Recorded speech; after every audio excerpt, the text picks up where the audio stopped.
রামায় রামচন্দ্রায় রামভদ্রায় বেদসে রঘুনাথায় নাথায় সীতায় পতয়ে নম।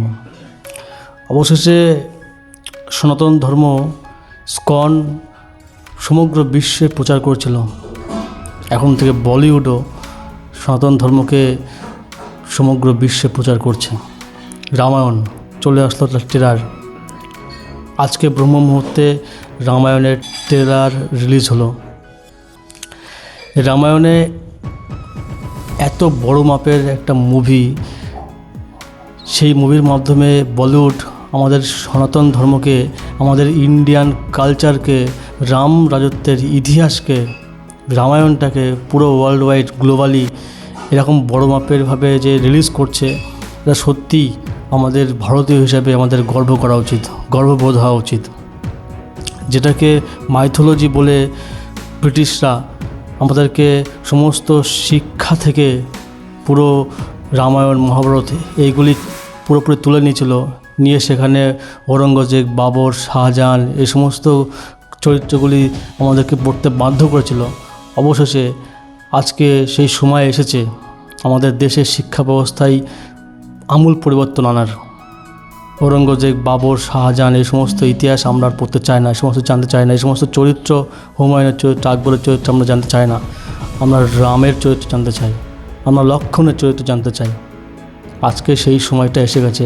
এত বড় মাপের, বাহুবলীর লেভেলের, তার থেকেও বেশি বড় মাপের, এত 4,000 কোটি টাকার বাজেটের একটা মুভি, যেখানে আমাদেরকে জানানো যাচ্ছে, আমাদের পুরো পৃথিবীতে জানানো হচ্ছে যে ইন্ডিয়ার সনাতন ধর্মের পাওয়ার কতটা, রাম রাজত্বের ইতিহাস কতটা, কেমন ছিল অ্যাকচুয়ালি ভারতবর্ষের রাম রাজত্ব।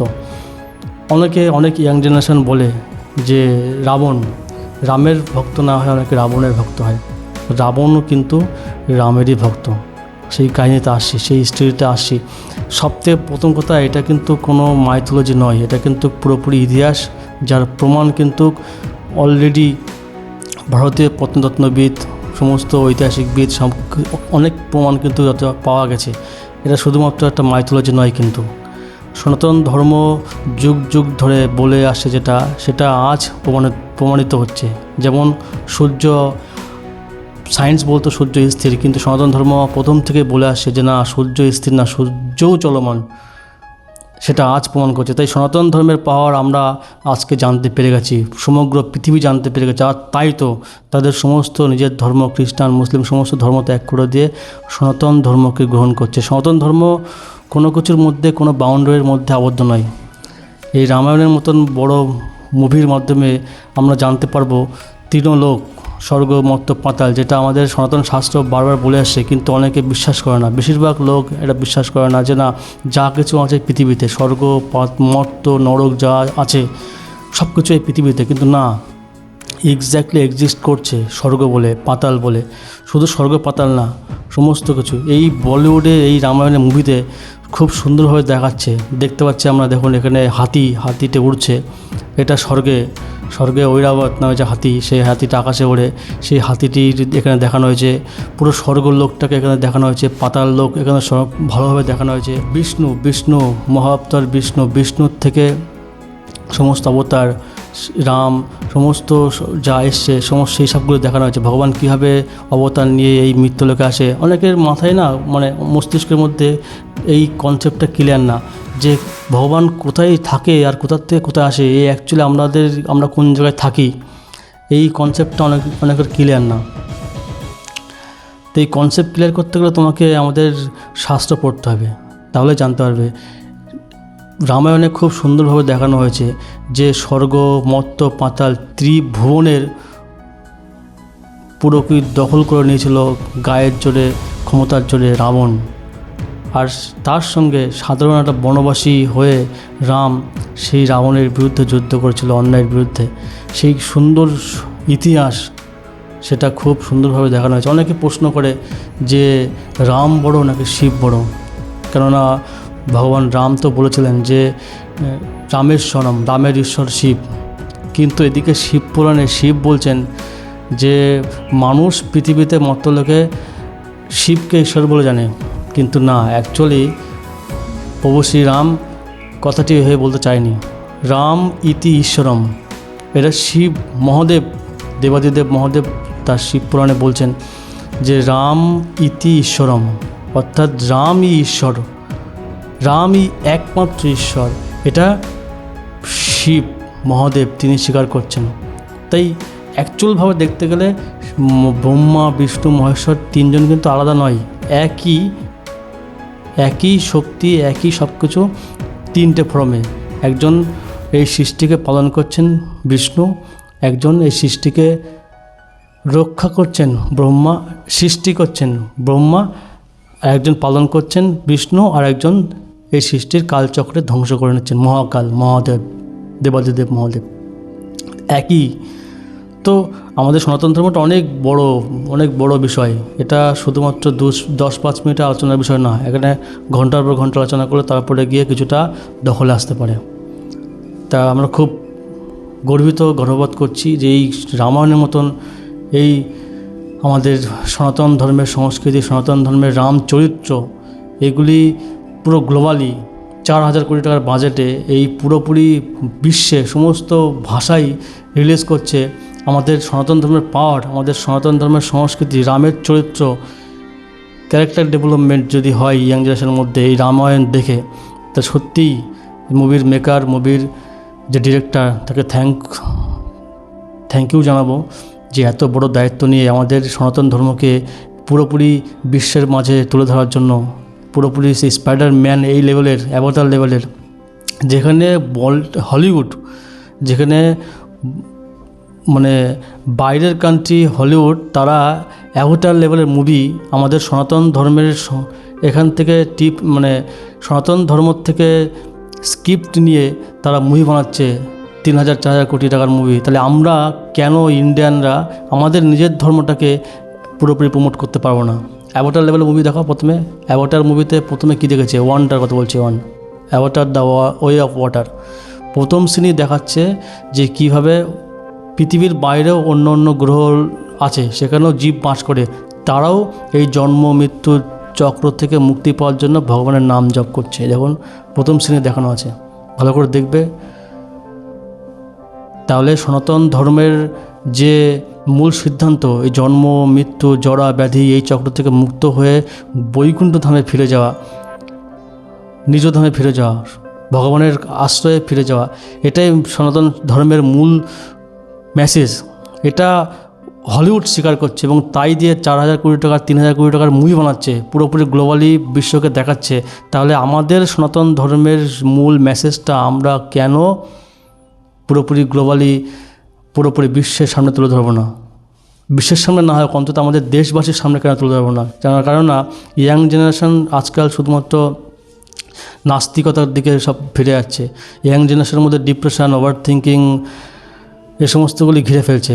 কেননা তারা সনাতন ধর্মটাকে আঁকড়ে নিচ্ছে না, গীতার মেসেজকে তারা গ্রহণ করছে না, তাদের কাছে সেরকমভাবে পৌঁছাচ্ছে না। বড় যতক্ষণ তুমি শুধুমাত্র পাতাল লোক, মর্ত্যলোক, স্বর্গলোক, ত্রিভুবন, বৈকুণ্ঠ লোক এই সমস্তগুলি শুধুমাত্র গল্প আকারে বলবে, ততক্ষণই ইয়াং জেনারেশন এটাকে গল্প বলেই মনে করবে। যখন বলিউড লেভেলের বড় আকারে যখন দেখাবে, তখন তারা বিশ্বাস করবে, না হ্যাঁ যখন দেখছি, হ্যাঁ সত্যিই হয়তো এরকম বাস্তবে হয়তো স্বর্গলোক, মর্ত্যলোক, নরক, পাতাল, অতল, বিতল, সুতল, জনতাপলোক এই সমস্তগুলি আছে, বৈকুণ্ঠ লোক আছে, সনাতন শাস্ত্রের বাস্তবতা আছে। তখন তারা সনাতন ধর্মকে আরও সিরিয়াসলি গ্রহণ করবে। তাই এই রামায়ণের যে ডিরেক্টর নমিত মল্হোত্রা, তাকে সত্যিই হৃদয় থেকে থ্যাঙ্কস জানাচ্ছি। আর আগামীতেও এরকম ধরনের মুভি, মহাভারত নিয়ে মুভি, তারপরে কৃষ্ণের কাহিনী নিয়ে, সমস্ত কিছু নিয়ে আমরা আরও মুভি দেখতে চাই, এরকম বড় মাপের হয়।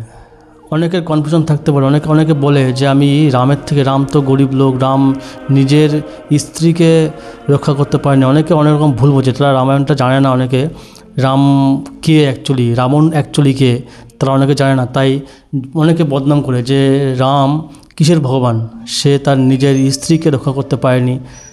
যদিও সে রাবণকে হত্যা করে, রাবণকে বধ করে তার স্ত্রীকে ফিরে এনেছিল, কিন্তু তাকে রক্ষা করতে পারেনি। তাহলে ভগবান যদি হয় তাহলে স্ত্রীকে রক্ষা করতে পারেনি। অনেকে প্রশ্ন করে, তা আমি রাবণ যদি বধ হয়েও থাকে, রাবণের যে পাওয়ার, রাবণের যে ক্ষমতা, তার জন্য আমি রাবণের ফ্যান, রাবণের ভক্ত। অনেক ইয়াং জেনারেশনের মধ্যে এই চিন্তাভাবনাটা ঢুকে আছে। তাদেরকে বলি যে রাবণ অ্যাকচুয়ালি কে, রাম অ্যাকচুয়ালি কে। মা সীতা তিনি ছোটোবেলায় যখন কোন বয়স কম, তিনি ওই যে ধনুষটা রাবণ তুলতে পারেনি, সেই ধনুষটা একটা আঙুলেই সেই ধনুষ তুলতে পেরেছিল। তাহলে কার ক্ষমতা বেশি, রাবণের না মাতা সীতার, সেটা তুমি চিন্তা করে দেখো, ভেবে দেখো। তা সত্ত্বেও কেন রাবণ মাতা সীতাকে হরণ করতে পেরেছিল তারও কাহিনী আছে, কিন্তু সেটা জানতে গেলে রামায়ণের মধ্যে ঢুকতে হবে, রামায়ণটা জানতে হবে। অত বললে এই ভিডিওটা অনেক বড় হয়ে যাবে। যাই হোক, আমি এটা বলতে চাইছি যে রাবণ অ্যাকচুয়ালিকে জানতে গেলে রাবণ অ্যাকচুয়ালি ভগবান রামেরই ভক্ত। সেটা জানতে গেলে আমাদেরকে জানতে হবে এই যে ত্রিভুবন বলছে, স্বর্গ মর্ত্য পাতাল, এই সমস্ত আমাদের যে ইউনিভার্স, আমাদের যে সৃষ্টি, তার যে ম্যাপটা গুগলে দেখা যাবে না, যে ম্যাপটা গুগল ম্যাপে কোনো দিন সম্ভব না পাওয়া। গুগল যে স্যাটেলাইটের মাধ্যমে আমাদেরকে ম্যাপটা দেখায়, সেই স্যাটেলাইটটা এরকম হাইটে আছে, কিন্তু এর থেকে কয়েক গুণ উপরে ক্যামেরা লাগালে তবেই গিয়ে দেখা যেতে পারে আমাদের এই ত্রিভুবন। আর এই ত্রিভুবনের যে অংশ, তার কয়েক গুণ বড় অংশ আমাদের সমগ্র সৃষ্টি। এখানে স্ক্রিনে দেখতে পাচ্ছ, প্রথমে আছে আমাদের যে নিচে যে গোল রাউন্ডটা দেখতে পাচ্ছ, এটা আছে, এর মধ্যে আমাদের এই 14 ভুবন আছে। এই যে 7 নম্বর জায়গাটায় যেটা আছে, এই জায়গাটায় আমরা থাকি, এটা হচ্ছে ভূলোক বা পৃথিবীলোক, 7 নম্বর পয়েন্টে। এর নিচে আছে ঠিক ভূলোক মানে পৃথিবীলোক, এর নিচে আছে অতল, তার নিচে বিতল, সুতল, তলাতল, মহাতল, রসাতল, পাতাল। এই হচ্ছে নিচে নিম্নগামী। আর এর ঠিক ভূলোকের মানে পৃথিবীলোকের আমরা যেখানে আছি তার ঠিক উপরে আছে ভূবরলোক, তার ঠিক উপরে স্বর্গলোক কিন্তু খুব বেশি দূরে না। অনেকে বলে না স্বর্গে যাব পুণ্য করব, স্বর্গলোক বেশি দূরে না, কিন্তু ওই স্বর্গলোকে গেলেও তোমাকে যখন পুণ্য শেষ হবে তখন লাথি মেরে আবার এই পৃথিবীলোকেই পাঠানো হবে। সিস্টেম আছে সব কিছু। একটা সংবিধান যেমন সৃষ্টি করেছে পুরোপুরি পৃথিবী চালানোর জন্য, ঠিক সেরকম এই সৃষ্টি চালানোর জন্য সংবিধান আছে। সেই সংবিধানটা হচ্ছে আমাদের এই শ্রীমদ্ ভাগবত গীতা, যেটা পড়ার জন্য বারবার রিকোয়েস্ট করে অনেক বড় বড় ধনী, অনেক বড় বড় বিজ্ঞানী, অনেক বড় বড় সায়েন্টিস্ট। তা সত্ত্বেও মানুষের জ্ঞান ফেরে না। যাই হোক, স্বর্গলোকের উপরে আছে মোহরলোক, তারপরে জনলোক, তারপরে তপলোক, তারপরে সত্যলোক। এই 14 ভুবন, এটা আন্ডারে আছে ব্রহ্মা। দেখুন এখানে কারণ সমুদ্রে শায়িত আছে ভগবান বিষ্ণু, তারই নাভি পদ্মকমল, তার মাঝখানে আমাদের 14 ভুবন, এবং সেই নাভি পদ্মকমল যখন শেষ হয়েছে সেটার সঙ্গেই ব্রহ্মার নাভিতে মিশে গেছে। এর উপর আছে এই যে বিরজা নদী, এই বিরজা নদী ক্রস করার পরে ডান দিকে দেখো এখানে ভগবান বিষ্ণু, তার থেকে এই সমস্ত ব্রহ্মাণ্ড সৃষ্টি হচ্ছে। এই যে নিচে যে ব্রহ্মাণ্ড দেখতে পেলে, এই একটা ব্রহ্মাণ্ড, ঠিক এরকমভাবে আরও অসংখ্য কোটি কোটি ব্রহ্মাণ্ড ভগবান বিষ্ণুর নিঃশ্বাস থেকে, লোমকূপ থেকে সৃষ্টি হচ্ছে, ধ্বংস হচ্ছে প্রতিনিয়ত। আচ্ছা, তারপরে ঠিক এই বিরজা নদী ক্রস করার পরে এখানে আছে এই সেই বৈকুণ্ঠ। এটাই হচ্ছে তোমার পার্মানেন্ট অ্যাড্রেস, এটাই হচ্ছে আমার পার্মানেন্ট অ্যাড্রেস। এখান থেকেই আমরা বিভিন্ন রকম দোষ গুণে এখান থেকে আমরা এই মৃত্যুলোকে পতিত হয়েছি। আমাদের লক্ষ্য জন্ম মৃত্যুর জরা ব্যাধির চক্র থেকে মুক্ত হয়ে এই বৈকুণ্ঠ লোকে ফিরে যাওয়া। এই বৈকুণ্ঠ লোকের 4টে গেট আছে। সব থেকে 1 নম্বর গেটে আছে জয় বিজয়, 2 নম্বর গেটে আছে দাতা বিদাতা, তারপরে চণ্ড প্রচণ্ড এবং ভদ্র সুভদ্রা। এই যে 4টে গেট, 2জন করে পাহারাদার বা গেটম্যান বলা যেতে পারে। তার এই যে জয় বিজয়, ভগবান নারায়ণ, ভগবান বিষ্ণু, ভগবান কৃষ্ণের এই যে গেটম্যান জয় বিজয়, ভগবান নারায়ণের ভক্ত, সেই তিনি নারায়ণ বিষ্ণু সব কিছু একজনেরই অনেক নাম। যাই হোক, জয় বিজয়, এই জয় বিজয়ই একসময় ভুল করে বসে চতুর্কুমারের কাছে, তারা দোষ করে ফেলে। চতুর্কুমার যখন ভগবান বিষ্ণুর সঙ্গে দেখা করতে আসে তখন তাদেরকে বাচ্চা ভেবে, ছোট মানুষ, সাধারণ শিশু বালক ভেবে তারা অপরাধ করে। তারা ভগবান বিষ্ণুর কাছে তাদেরকে দেখা করতে যেতে বাধা দেয়। তার ফলে সেই চার কুমার জয় বিজয়কে অভিশাপ দেয় যে তোমরা ভগবান নারায়ণকে ভুলে গিয়ে তোমরা মৃত্যুলোকে বসবাস করবে। সেই স্বরূপ তাদের শাস্তি স্বরূপ তারা 3 জন্ম পায়, অসুর জন্ম পায় এই মৃত্যুলোকে। একটা হচ্ছে বক্রদন্ত, যেটা কৃষ্ণের সময় আসে। 2 নম্বর হচ্ছে সত্যযুগে হিরণ্যাক্ষ এবং হিরণ্যকশ্যপ, দ্বাপর যুগে রাবণ এবং কুম্ভকর্ণ। আর কৃষ্ণের সময় দ্বাপর যুগে এটা হচ্ছে দন্ত এবং বক্রদন্ত। আর ত্রেতা যুগে রামের সময় সেটা হচ্ছে রাবণ এবং কুম্ভকর্ণ। এই রাবণ এবং কুম্ভকর্ণ 2 ভাই, কিন্তু অ্যাকচুয়ালি কিন্তু সেই রাবণ কুম্ভকর্ণ কিন্তু জয় বিজয়, যেটা হচ্ছে ভগবান বিষ্ণুর দুয়ারপাল বা গেটম্যান বলা যেতে পারে, এবং খুব প্রচণ্ড ভালো ভক্ত ভগবান বিষ্ণুর।